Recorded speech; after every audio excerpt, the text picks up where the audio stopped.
Bonjour à toutes et à tous, bienvenue sur Éducative. Alors aujourd'hui, on va parler de groupe cyclique. C'est une notion que vous ne voyez ni au collège ni au lycée, que vous voyez peut-être un petit peu en début de première année d'université et que vous voyez en classe préparatoire aux grandes écoles en maths spé pour les sujets de concours, polytechnique, centrale, ce genre de choses, normale sup ou autre.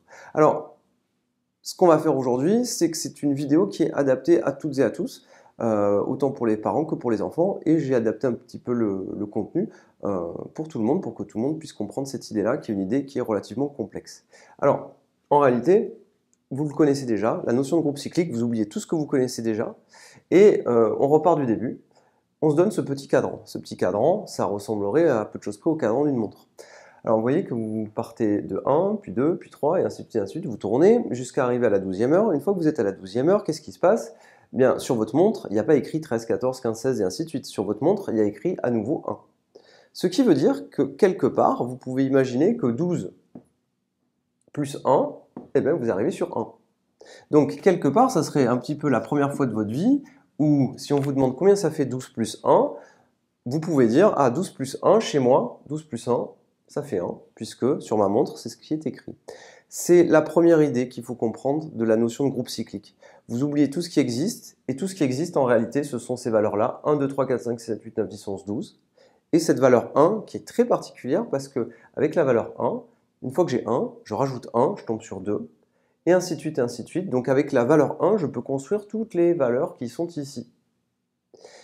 1, on va dire que c'est un générateur du groupe cyclique. Pourquoi cyclique? Parce qu'il y a un véritable cycle qui s'opère ici. Et on va le noter comme ceci. Le groupe cyclique engendré par 1. Engendré, ça veut dire qu'il génère, si vous voulez. Donc, vous voyez, ça c'est une notation mathématique qui semble relativement simple, mais derrière se cache un concept assez subtil, qui est celui-ci. Alors, ce concept-là, il s'adapte évidemment à votre montre, à votre horloge, mais il s'adapte aussi à tout ce qui tourne, ce qui est cyclique. Par exemple, quand vous avez la Terre qui tourne autour du Soleil, on peut parler de ce genre de choses. Ou alors, en géométrie. Alors, on va se donner un triangle comme ceci, équilatéral. L'angle qui est ici, comme vous le savez, le total fait 360 degrés, donc ici, l'angle fait 120 degrés. Et vous voyez que si je pars de ce point O et que je fais la rotation de centre O d'angle 120 degrés, dans ce sens-là, eh bien, cette rotation, elle transforme C en A. Cette même rotation de centre O et d'angle 120 degrés transforme A en B. Et cette même rotation de centre O d'angle 120 degrés transforme B en C. Et ainsi de suite, et ainsi de suite. Vous avez donc la même idée qu'ici, sauf que vous n'avez pas 12 valeurs, mais ici, 3 valeurs.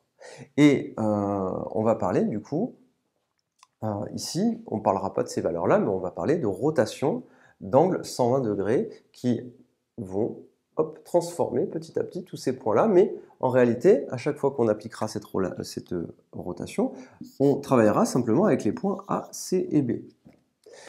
Alors ici, vous avez déjà une première approche de ce qu'est un groupe cyclique. C'est une notion qui est relativement complexe, mais vous pouvez comprendre que du coup en maths, vous pouvez travailler dans d'autres domaines que sont ce que vous avez connu au collège ou au lycée, c'est-à-dire que vous pouvez travailler dans des abstractions différentes. Et vous voyez bien que là, on a pris le cadran de la montre, mais là, on a aussi pris une adaptation géométrique que vous connaissez. Et donc, c'est pour ça que les maths, ça devient quelque chose d'assez subtil, mais ça permet de faire beaucoup d'abstractions sur des concepts relativement simples. Je vous remercie et à très bientôt sur Éducative.